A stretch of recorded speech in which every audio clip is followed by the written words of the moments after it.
All right, let's jump into studying the reference that we've gathered earlier. So here are some of the images from our PDF. And I'm just going to go through and figure out what these have in common.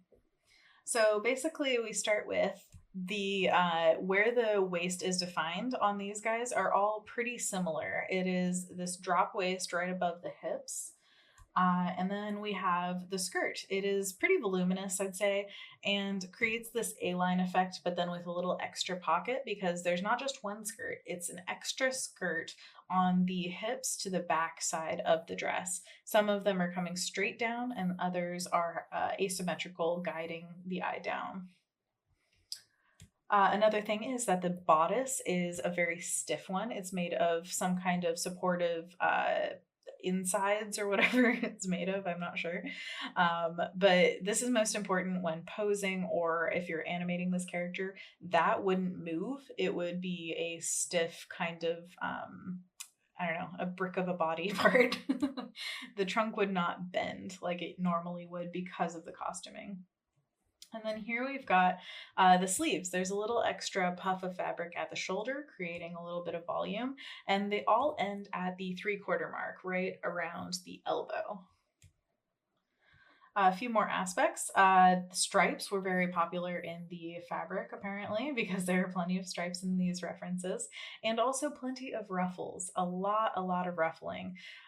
So we've got it around the edges, the hems of the dresses, and also the neckline is an option for that. The other option for the neckline is to have fabric go from underneath the bodice back over the shoulders and the back of the neck. So it seems like the dress on the left is one of the more opulent ones.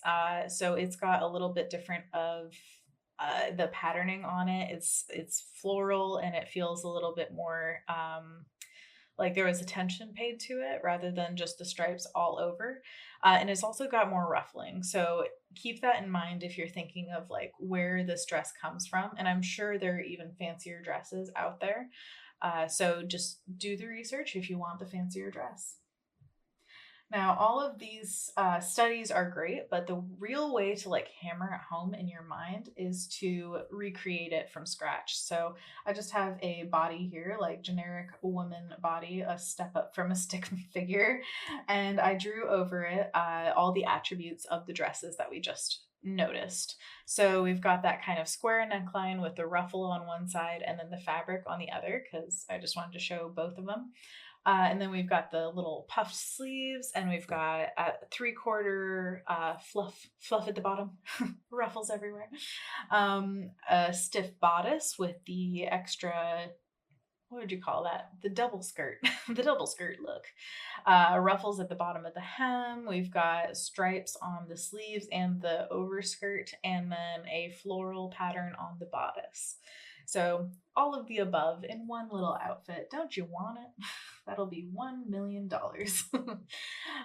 So once I drew this, it was definitely like put in my head all of these attributes of the dress.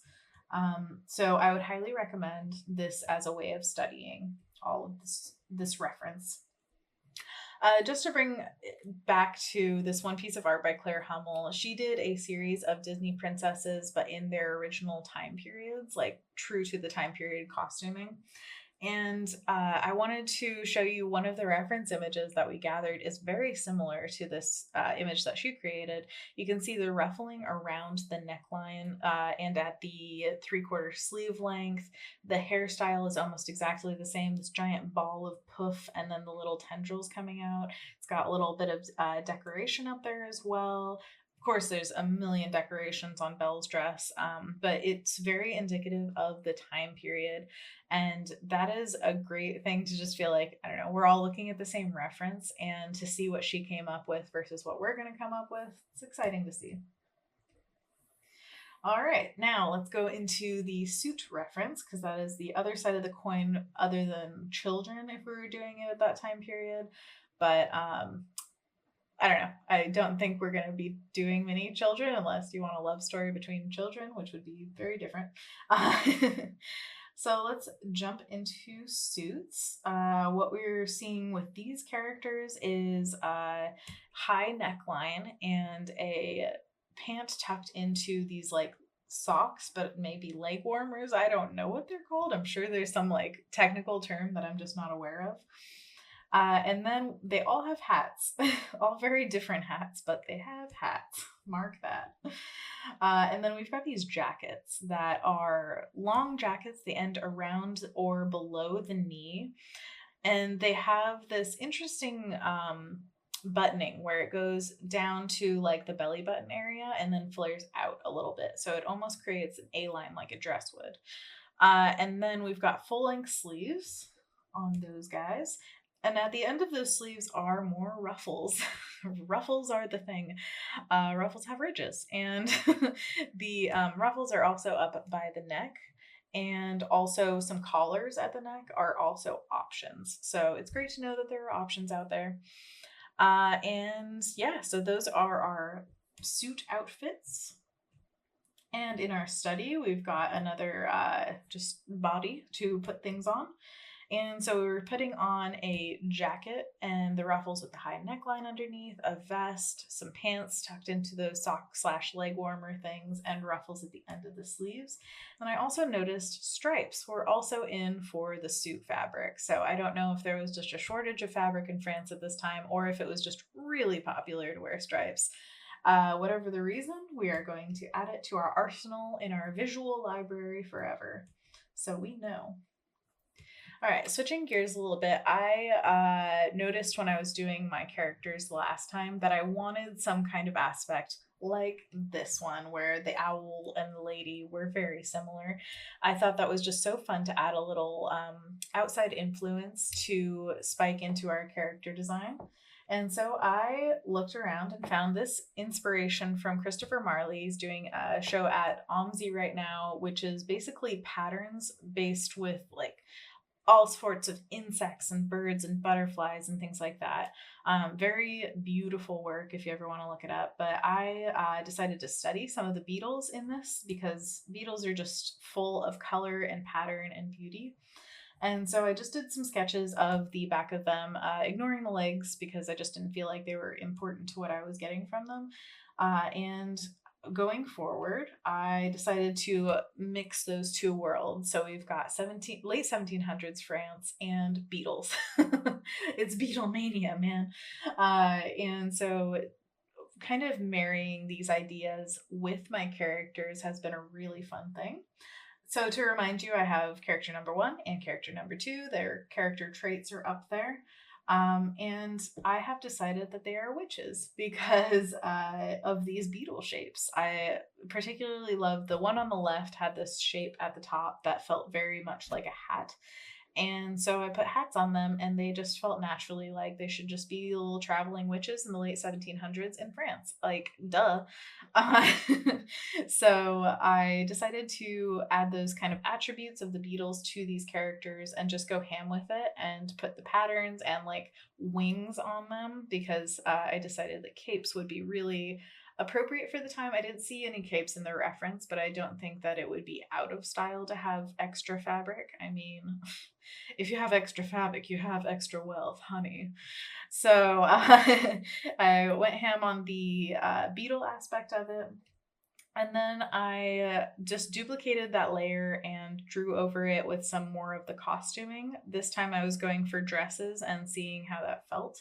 I definitely like the side of the dresses feeling like that was wings opening up almost. So that was pretty cool. However, I felt like it overwhelmed the shapes that I had going. And I really liked the long legs on number 1. And I really liked the bold shape of number 2 where it tucked in at the feet because it feels like it gets lost a little bit with the dress. And she looks kind of like a fairy godmother from, I think, Sleeping Beauty.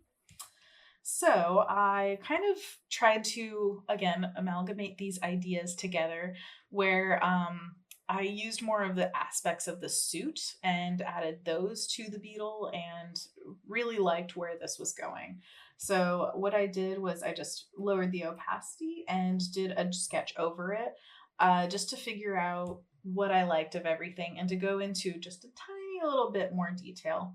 Again, you can really get lost with detail with costuming, so I don't want you guys to go too far with it and feel like you're, you know, spending a million hours because you're drawing every button on every coat. That is not necessary right here. It's only when you feel like you found something that really works that I want you to draw over it and get all that you want out of that. So let's hop into your assignment for this time. We're about to dive into our fourth section, our last section before our final class, and we are going to this time study reference images. So I put it into my brain by drawing it. I know I did some of the work for you where you kind of feel like maybe you have a hold on it, but I highly, highly recommend studying the reference for yourself, especially if you have your own reference. It is a must. Again, it shouldn't take too much time because all you're doing is saying to your brain, what do these things have in common and what do they have different? And just mark those down, then draw one version of it to really solidify it in your brain. And then I want you to create 5 variations for each character. So just like I did for the last characters, I did like 3 different versions of them. I want you to do at least 5 so that you have a really good idea of the variations that you could go through. And figure out what kind of costume fits your character the best, as well as any reference that you have coming together. It's a lot that I'm asking of you. All these things have to come together perfectly. No pressure. But I want you to do 5 variations, each character, choose the strongest of the designs, and put them all in the lineup. Again, the lineup is essential here because if you're not contrasting them off of the other characters, then you're losing out on an opportunity for a really strong character design. And remember what we said at the beginning of this section of the class, that contrast of neat versus sloppy, or you know, all the different, the oversized versus undersized, all those different contrasts will contribute to each of your characters, making them all stronger. So have fun with this, definitely. Try not to spend too much time, and I will see you in the next one. Details.